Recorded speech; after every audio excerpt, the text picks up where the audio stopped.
I think they've been brilliant. We played them in the FA Cup not long ago as well. We went to extra time. It was a tight, even game. He's got players who scores goals, defend really well, really difficult on set plays. And David's done a tremendous job that we know he's capable of. So I'm very happy for him, and we know this is a big game for us. It's as you say, it's maybe too far ahead to City. So of course we need to consolidate our place in the top 2 or 3, hopefully. Well, we go there with a lot of credit in the bank with how we played a few weeks ago there. We took them to extra time and ran them close. But Manchester United have got really good qualities. The game at home, we thought we had played probably even better than we had at Old Trafford. We lost 3-0 in the end, but the first goal was quite obviously out the pitch, and it sort of changed the fortunes of the game a little bit. But no, look, we know how tough a game it is. Manchester United are playing well. They've only just proved that against Manchester City, so hard game for us. So as ever, use the hashtag PLFans on social media to get in touch and send in your questions and videos for our panel, who can hopefully provide some answers. First up, we've got Ash from Ghana. My question is that if Man United beat West Ham, can Man United be in a serious title race? And if West Ham beat Man United, can West Ham finish top 4 by end of the season? He's got his little shirt on and everything. So cute. Thank you, Ash. What do you think? Can West Ham finish in the top 4 this season? No, I don't think they can.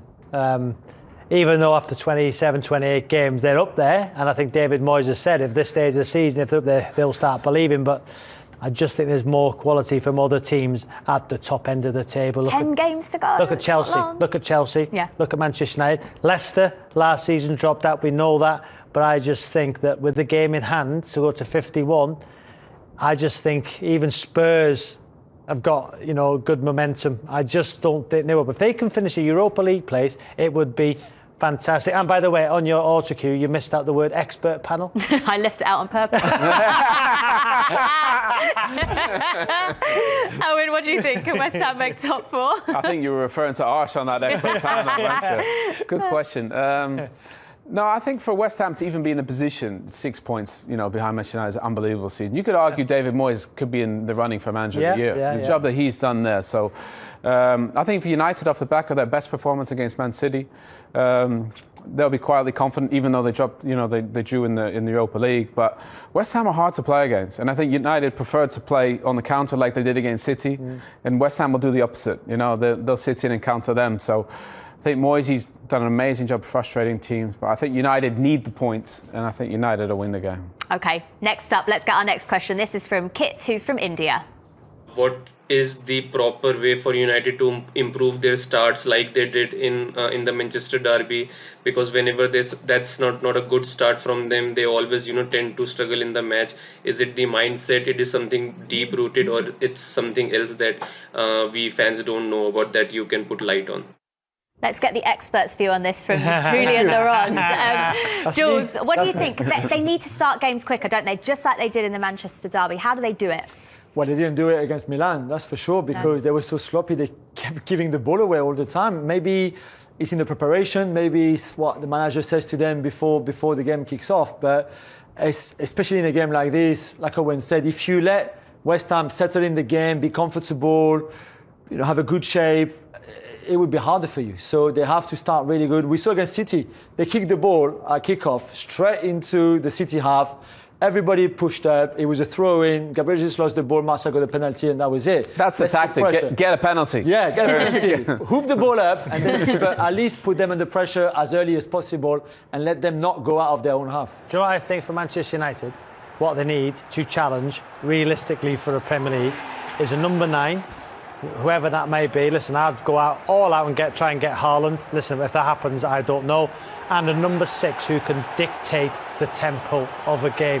Scholes used to do it. Carrick used to do it.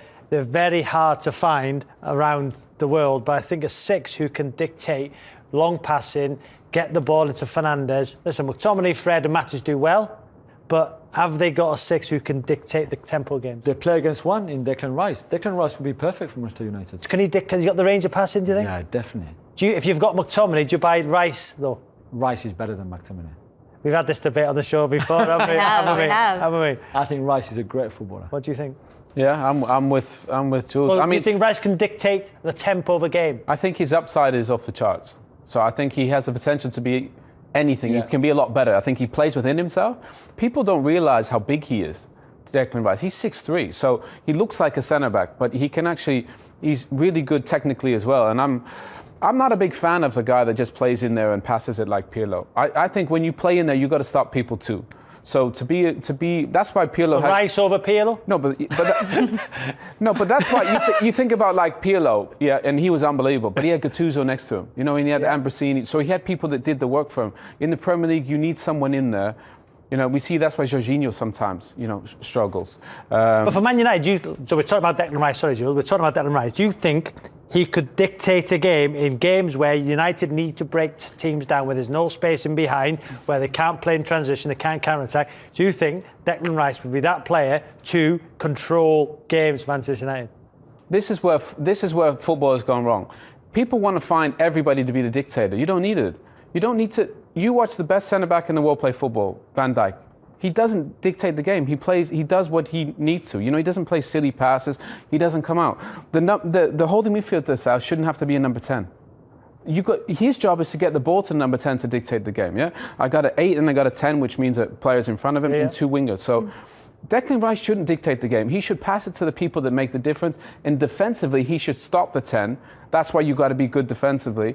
So I think you're right in the sense, depending who plays with him, you can have somebody. I think Thiago would have been fantastic for Manchester United. But look at Thiago. You know, he's a fabulous player, but he doesn't really suit Liverpool. But I think it'd suit Man United with a McTominay next to him. Potentially. But then where's Pogba play? Where does Bruno Fernandes play? Fernandes is a 10, so the 4-2-3-1 with Fernandes 10. But where does Pogba play? Does Pogba... So then Martial doesn't play, Rashford doesn't play, Greenwood doesn't play. Squad game. Let's go to social media for our final question today. Oshapeng on Twitter is asking, if David Moyes gets into the top 4 and Ole doesn't win a trophy, is he better than Ole Gunnar Solskjaer? What a question. What a question, Owen and Jules. Sav, we'll throw that one to you. Yeah, you're the expert. What was the question? So, if Ole doesn't win a trophy and David Moyes gets into the top 4, is he a better manager than Ole? He would have done a better job this season, and you would say in his career he would be a better manager, I would suggest, because he's got Everton into the top 4 in the past. I would say overall, David Moyes, for me, if he does that this season, achieves that, it's a better achievement. Is he a better manager? I would say in terms of games he's managed and what he's done, I would say yes, because Ole hasn't had the longevity yet. Yeah. I agree. That's fair. That's a really good point from the expert panel. Owen, what do you think? Well, I think if David Moyes gets into the top 4, that's probably one of his greatest achievements. You know, so. But is he a better manager than Ole? It's a good question from Twitter. Yeah, it is. You know, experience-wise, he'd say yeah. But I think Ole's done a great job of, in crucial moments, finding something when he needs it. And, I agree. And I think it's impossible to compare teams, you know, with different styles and different philosophies. If Moyes get to the top 4, it's a better achievement than Ole. Yeah, by far. But I think if United, I think Ole needs to win something this year. You know, and not to keep his job, but I think just for, you know, 3 semi-finals last year and they went out. One this year. And I think if they can finish second and win something, then he's had a great year. Yeah, I agree. Yeah. Another very quick one, just to read this one out from Bokang on Twitter, who says, I'm a Man United fan. Is there another Diaz, Virgil van Dijk, Upamecano type of player for us to kick on and for us to win the league next season with Pogba and McTominay in front of the back 4? Jules, who is that plenty, player? Yeah, Jules Koundé, Sevilla is a fantastic talent. I think he would have a great impact on that team. It's hard to find players who can come in and have an impact like we saw with Ruben Diaz and Virgil van Dijk, but certainly I think Koundé could be one. Konaté, RB Leipzig is a very good, talented. I'd love to see United get Fofana. Or Wesley Fofana as well. He's a Ferrari, honestly. He's very special. I'd throw whatever they got left in the bank to get him. He's a fabulous player. I can say that. Very nice. All right, Man United, West Ham, that's our preview for that done. We'll get Robbie's prediction for that a little bit later on.